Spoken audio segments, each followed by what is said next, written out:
when I got optioned last year, when I was playing in these games in the big leagues, I, didn't really feel like myself. But like that first game back, I was like, I feel like I could breathe again for a little bit.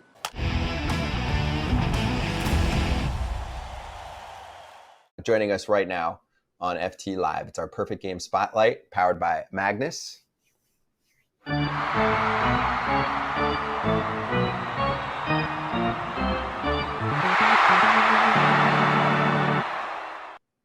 I like that.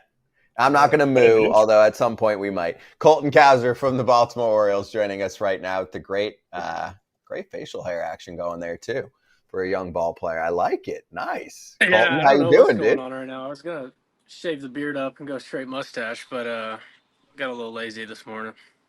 I feel like you're halfway in between. I feel like you're like, I want a mustache. I kind of thinking Fu Manchu. I don't know what I'm doing. Yeah, I don't know what I'm going for right now. The mustache is definitely long enough. I was thinking about maybe start curling it here soon, but yeah, the beard's kind of grown back quicker than I anticipated. So you're maturing so much in the big leagues. It's so nice to see. Colton, do they have barbers around all the time? Yeah, they do. I haven't got a haircut in a while though. I've actually gotten Rhino Hearn keeps giving me a hard time. He's like, "Hey, let's clean it up, man. Like, what are we doing? You're on TV every night." And I was just like, just haven't been able to tackle that yet. Well, take your hat off. Let's see the flow. Yeah. What are we working with here? Doing that. I got power alleys for days right now. I got some. Oh, it's not that long. No, you're okay. Hey, you think this? Hey, it's been. I got my last haircut was opening day, which was a while ago. Oh wow! And you'd think my hair would be a little bit longer, but we're at the point in life where it just doesn't grow very fast anymore. When do you give up? Like Kratz gave up, so I want to know when the point is that you give up, because like if Kratz takes off his hat, he's clearly given up. I mean, I have a full head of hair. Right? That was a little bit straight right there for Kratz, huh? I feel like that wasn't. I am not bald. I am not bald. I choose this. Yeah, you can keep it going. Yeah, I could. I could have a faux hawk if I wanted. It would just start like way back here. Yeah, I mean, you definitely could still get a little flow going. The way I see haircuts is like me. I have Kauffman Stadium. This is Kauffman, like huge, deep alleys. You're not quite a Colorado yet, Colton, but like you're more like you're definitely out of the Philly Cincinnati realm. So yeah, that's I'm definitely not in a ballpark that it flies at, but I'm definitely I'm playing a little bit deeper than the normal average ballpark, I'd say. You're like, you know what you are? You're like Camden Yards now. The one side you showed us is like the mountain in left field, so that's like your Camden Yards side, and then over here it still is like right field in Camden, so it's kind of, you're Camden Yards now. It's perfect. Yeah, it evens out. Is that why? So then, is that why so many bald people grow facial hair? Because they like Kratz can't, but most bald people that I know have facial hair. Like Brendan Hyde, right? He has the beard. Freddie Gonzalez, he's bald. He has the weird mustache, right? So is that why? Because they're making up for something? Well, it's funny you say that because like my beard didn't. I had a full on beard, obviously, beginning of the year, but like my beard didn't fully come in until like this year. It's like my body understands, hey, your hair's going, but like we're gonna go ahead and supplement that. We're gonna give you a beard. So, what a gift! It's all right. Hey, that's all right. I'm okay with it. It's a league of adjustments. It's a life of adjustments. No, I like it, and I mean, you're a different player this year. Scott, by the way, Scott cannot stand this conversation. I know, I'm fine with it. He's like, I've got to get back to baseball, everybody. It's got to be baseball. I started it. Yeah, look at that hair. Exactly. Yeah, that great hair. That adds like 4. It's like what was the basketball movie with? Well, Bronny James is what 3 inches shorter than he actually is when they measured him at the combine. So I can add a good 3 right here. So if Bronny James is whatever he is, I'm like 6'5" right now. But anyway, AJ is right. I am going to somehow steer it to baseball. Oh wow! Boo! Boo! Boring. Here, I'll enter in this way. What would Colton Cowser right now tell Colton Cowser about a year ago if he had to give that young Colton Cowser rookie some advice? Because you were going through it a little last year and you're not going through it this year. Yeah, I mean, I would just say, you look back at last year. I think, honestly, I think a better word to do it is just a little bit be more patient, and kind of, I think, I guess understanding. I mean, I think last year didn't quite understand kind of the role I was put into, and I think I had a whole off season to think about it, and kind of understood what I was going into spring training, kind of competing for. And I think that whenever are kind of have more of an idea in your head that you don't put a crazy amount of expectations on yourself, then you have a little bit of pressure lifted off your shoulders. And I think that's something that I would have told myself last year.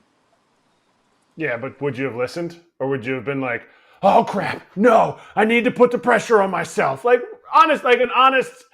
Scott's question. We've been there, like sitting there going, "Oh man, I got to do this." Like you met the future you, and you're like, "Dang, you're kind of a boss. I want to be like that guy. How do I do it? What do I do?" Or what was your mindset during that time? Yeah, I think that during that time it was, I really wanted to produce. I really like I said, I was putting the whole weight on my shoulders. Like I really I wanted it so bad that I kind of ended up making myself kind of spiral a little bit. And I think that in this game you cannot do that. It's one of those games that will humble you real quick, and it's all about not getting too high on your highs, not getting too low on your lows, and kind of just staying even kill. And I think that last year I kind of allowed myself to get pretty low on my lows. Is it pressure that external things are put on you? Family, friends, fans, first round pick, all that stuff? Or is it your personal goal to push yourself to be the best you or better than all the other prospects in the organization? Yeah, I think that it is more or less it was me. Just because I knew that I wasn't playing as well as I'd like to be, and how I know I could be as a player, and I understood that I wasn't doing that and wasn't performing. Um, and I would say it definitely was more or less coming from myself, just because I wanted it, to go well, and when it didn't, it wasn't the end of the world. I think that was something that I also had to understand as well, especially going throughout the off season was, not trying to change too much, but also, there's adjustments always to be made, and finding the right ones. Hey, Colton, first of all, let me just say this. If you ever want to get hot, just play the White Sox, because every video we show is some guy hitting a homer off a White Sox pitcher or striking out a White Sox. It's unbelievable. I mean, hey, I had one hit. I had one hit in 4 games, so I mean, I'm not, So you were showed flat. it. You were flat. You were flat for those 4 games. I appreciate it. You're flat. I appreciate it. But you're talking about all this pressure and this and that. I mean, you were a first-round pick. You were what, 5th overall pick? You signed for a small amount of money, and you're a bonus baby, and so you're thrown right into the spotlight. And you probably have never struggled, right, in your life until you get a little bit, and you're like, man, I need to do this, I need to do that. So walk us through what it's like for the first time for a guy like you who went to a D1 school, high pick, big money out of college, USA, Team USA, All-American, this and that. And then all of a sudden you're like, wait, what? I'm not doing good. What is something wrong with me? So walk me through that. Yeah, it's a different ball game coming up to the big leagues, and especially coming up in the big leagues in a team that was competing for the AL East. I think it was one of those situations where you kind of anticipate to come in right away and start every game, but in the reality of things, that's not what it was. We had a couple injuries, so I was coming up and playing when I got the opportunity to, and I think that last year I didn't understand that. I was like, why am I not playing? But whenever you take a step back, like I said in the off season, I was looking at it, I was like, well, I mean, I wouldn't have played me either based on, how I performed for a little bit of those games. So, I think it's something that it's just all about perspective and mentality type of thing. So when you see a guy like Jack, let's use Jackson Holliday, right? who came up and he went through it, right? He'd never been through that before. Do you have conversations with him? Do you still talk to him? Do you say, hey, look, I went through a little bit of something similar. This is how I got through it? Or is it like, like Kratz did to all his teammates? Oh, out of sight, out of mind.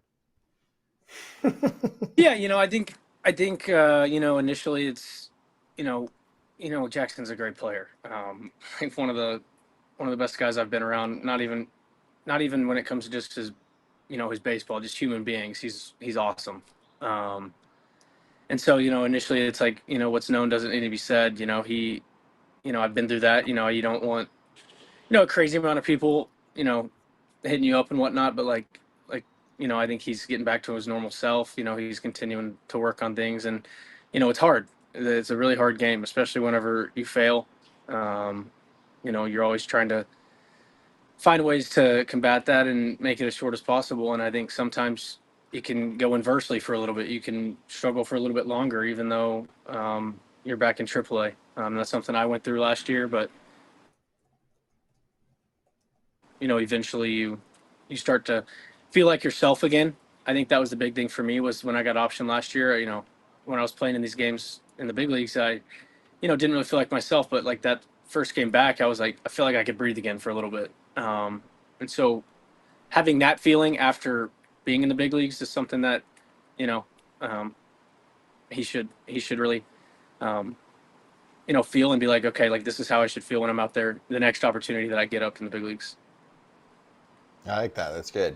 Okay, so on a lighter note, is it going to be weird that you're going to play your entire career hearing the same noise from the crowd?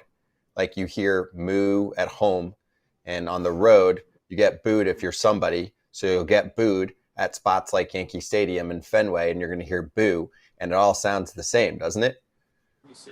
Yeah, it does. So in my eyes, it's, oh, they're cheering me on. It's like, oh, I got a bunch of support here in this stadium. It's really nice of them, Yeah, he's just always going to hear moo, Kratz. Yeah, your fans travel. I like that. They used to call me Chooch. I'm pretty sure they called me and the other catcher I played with Chooch every time. Even when I pinch hit, they would be like Chooch. There we go. I'm pretty sure they were not booing me. Well, hey, but and the good part of it is, you never know if they are.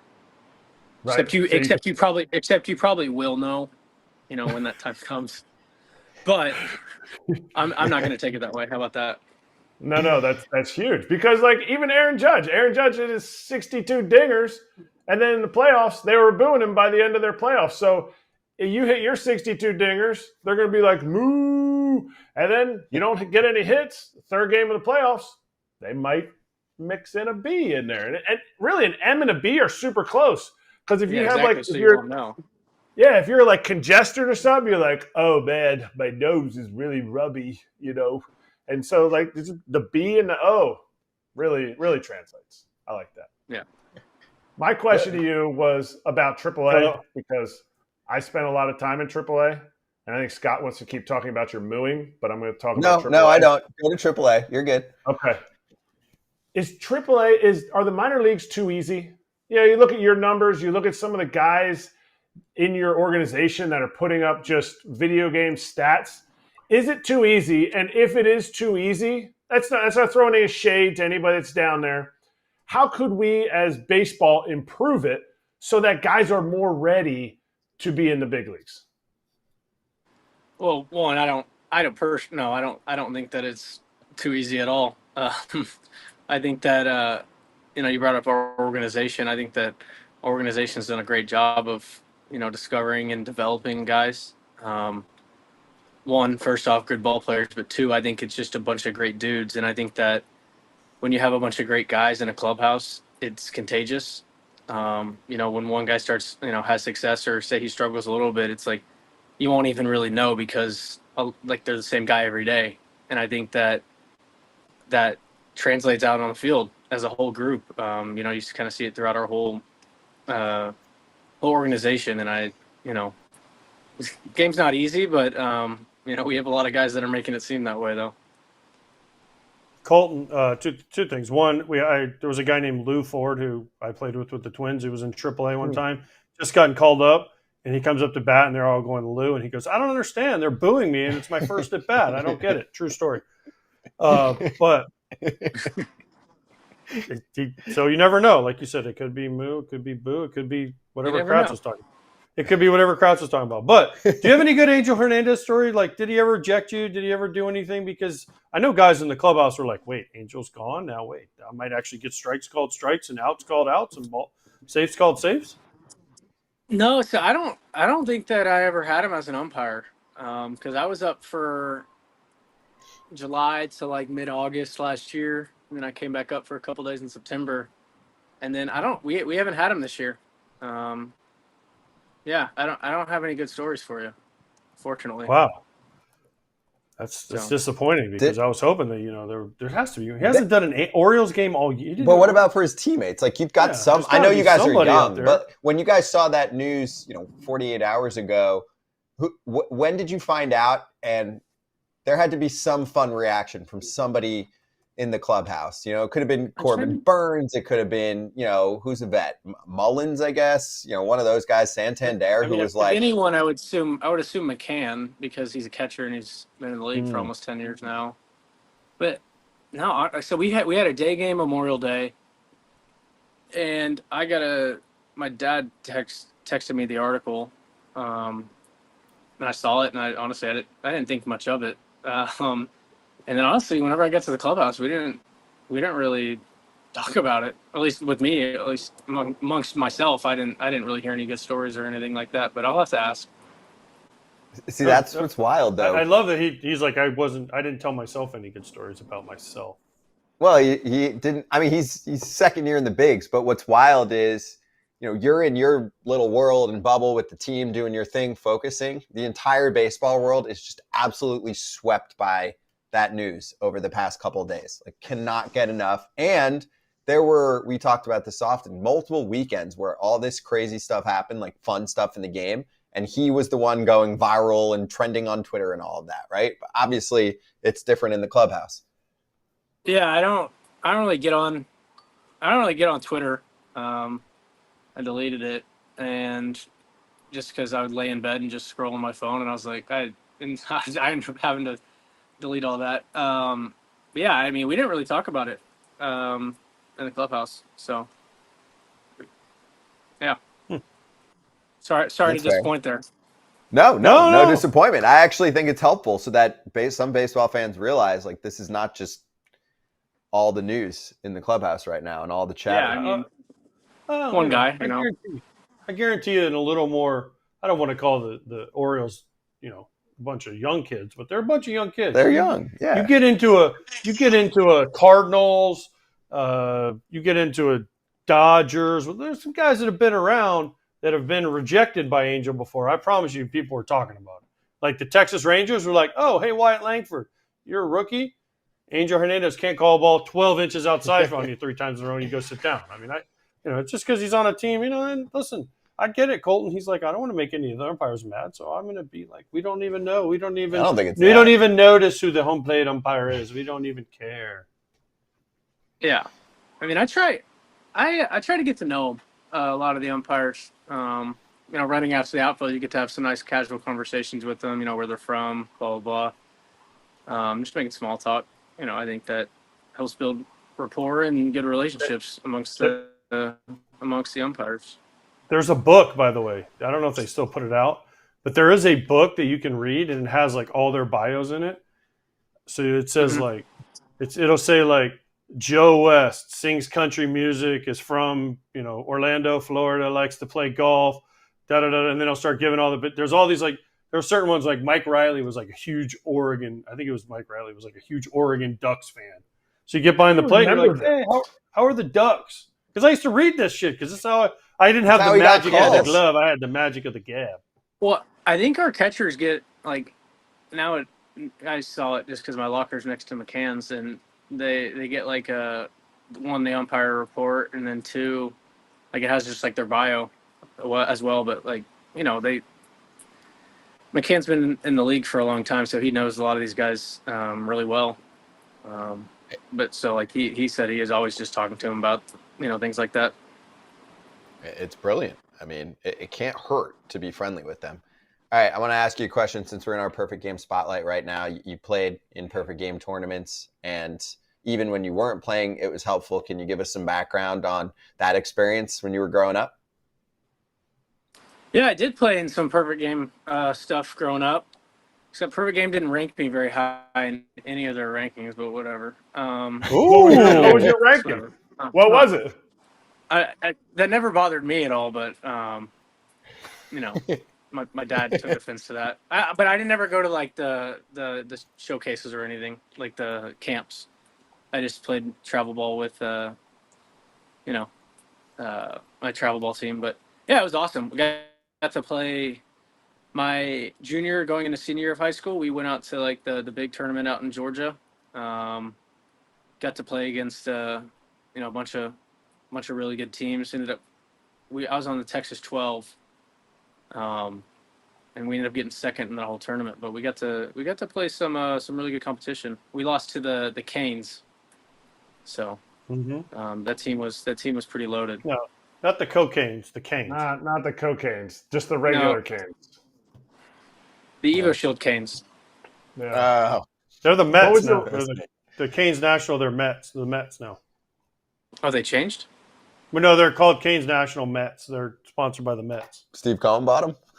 I don't know. Like Oh. my son's team is the Blue Jays. We're the Blue Jays. Oh, now they're But teams. no, but we're Yeah. Oh, we're so like they Blue like Jays scout okay. team. Yeah, because whenever dang, I'm getting rained on right now. Sorry. Speaking of rain, we've had like a rain delay the past 12 out of 18 games, I think. Just want to put that out there. It has just followed us across the country. But whenever I was playing, it was like Canes National, Canes. Like they had all kinds of weird names for them. Yeah, What no, was it's still your- what was Canes your National, ranking? but it's Mets. It's probably online right now. You can probably look it up. I don't know. I won't do that. I won't I'm do going. that because we both have sons. We both have sons that are playing right now. They're both 17. The whole ranking system is like you see kids and it's like they've gone to 19 showcases and they're like ranked. They're ranked a 9, and you're like, a 9. Hey. So you should have been a 10. You were a I'll first say rounder. this actually. I'll say that. Well, I actually the other day I was I said this the other day. It was me and my buddy in the off season. We were looking at because we were the same high school draft or high school graduation. We both got drafted in 21. But we were bored and we were like, let's go look at some of the guys that were just ranked above us. See like they're still playing and whatnot. And we were amongst the few that were still playing, so it was pretty cool to see. Not knocking the ranking system by any means, like a lot of those guys were really good. So, but kind of gave me a little extra motivation. How about that? Okay, I like that. I like that. But trust me, my kid, like Krat's a nice kid. We'll be at WWBA in Atlanta and the whole deal. I know what you're talking about. But every kid, as soon as in high school, they're like, oh, let's pull up his perfect game. Oh, we're facing this guy. Oh, let's look at his perfect game. Oh, he's ranked this. Oh, he throws this. I mean, it's unbelievable the amount of information that they have available. I probably did more. So I actually worked perfect game tournaments when I was in college. So I was the guy who had I don't know if they're still using Diamond Cast. I think that's what it was when I was working. So they were developing that whenever I was. So I would sit back there with the radar gun, and I would do the iPad and stuff. And let me tell you, there was some parents, man, they would come sit back there and watch their kids throw. This kid's topping like 82. I'm popping off my radar gun, and he's like, "That's not." He was like 88 last weekend, and I'm like, "Well, he's 82 to 83 right now." He's like, "Oh, so that's gonna go in like the Diamond Cast?" I'm like, "Yep." And he had his pitch radar or the pocket radar, and his was like 5 miles per hour off than mine. I had the Stalker 2 Pro. I'm like, I'm gonna go ahead and trust my Stalker 2 Pro here. Okay, that's good. By the way, yes, they still use Diamond Casting. You're the guy, the high school, college kid sitting behind no plate. That when you give the kid an error, everyone's like, the parent comes over and is like, "That's a hit." Colton. Oh, You yeah. don't know what you're talking. Oh yeah, all the time. And whenever and the biggest thing that would make me so mad was, so they wouldn't. So I'd get the lineup card. I have to go chase it out. But whenever they would do that, if they made a sub, coaches aren't telling me nothing back there. So obviously I'm not making a sub. And all of a sudden I get a parent come over and they're like, hey, my kid just got a hit, but it's not popping up on his stats for the tournament. Oh. Like, what's that about? And I'm like, well, you're going to, because like the way you had to do it, it was like early in the app. And so you had to undo all the previous plays and like write down what happened. And then you had to go forward again. But like towards the, you caught me on a Sunday consolation game. I'm not doing that. I'm sorry. I like Thank you, Colton. I'm not going all the way back to inning 3 here, and whenever we're in the 6th inning, like, sorry, little Johnny's not getting his hit for the tournament. That's awesome. Thank you. I love it. Good but, for you. But now you don't have to worry about that because with Magnus and Yakkertech and Baseball Cloud, other than I don't know about the Diamondcast, but that'll do all the information. So they can't argue with anybody unless they're going to go up there and yell at one of the Yakkertech cameras. So that you're off the hook. All right. So Scott and I recently were at Camden Yards. We didn't see you, but I just want to show you how big of a Colton Cowser fan that I am. Check this picture out. Look at me. I was dressed up. Wow. Look at that. Scott's hugging on my udder. He's tugging on my udder. See him? Real talk. I don't recognize that in Camden. Yeah, that was not. It was a convention center out front of Camden. Yeah, with palm trees. Okay. With palm trees, yes. You're at the Hilton across. Yeah, phone call. A phone call. Someone. No, I cut it off. That was at a music festival. That was at EDC in Orlando. No joke. But you like those headbangers, huh? Yeah, house music. Yeah. I took AJ, and then we found a Colton Cowser fan, so it all comes full circle. So now they have cows in Camden all the time. It's amazing. Exactly. Yeah. There we go. Well, Colton, awesome having you on, dude. Appreciate the time. It was cool to get you on here for the first time. Really enjoyed it, and keep doing your thing out there, right? Yeah, I appreciate y'all having me on. It was a fun time, and hopefully this rain goes away. Stay dry. You got a window. Tell Rubenstein, because I heard he's awesome. We have some mutual friends. Tell him when he gets a chance. I know he's got a lot of things to do. He just bought the team, but retractable roof would be fine at some point if he wants to put it on his checklist. I don't know if that would be possible unless we go off the warehouse and do it. Just go over. Yeah, I don't know if we could be able to pull that off. So some futuristic thing across the warehouse. By the way, I don't know. I went to Baltimore a lot of times in my career. I don't think I ever went. It did not rain, and the hottest fucking place on earth is like August in Baltimore after it rains, and it's like you can't even breathe because it's so humid. You can. I was literally walking to the bullpen, and I would have to move the air out of my way so I could get to the bullpen. Yeah, it's pretty humid. Someone asked me that the other day because I'm from Houston. They were like, "How's grew up playing in the summer in Houston. It's pretty hot." I was like, honestly, Baltimore's just as humid, just not as temperature hot, but you start sweating right when you walk outside. Air's thick. Yeah, it is. Well, keep trucking through it. All right. Good to see you. Hopefully, we'll catch you at a game soon. All right. Yes, sir. Appreciate y'all. See ya. Hey, everybody. Be sure to like and subscribe for more content. We're back here every weekday, all year long, so do not miss an episode. The videos are coming in all day. Here's another video you might enjoy. Baseball the way it should be covered.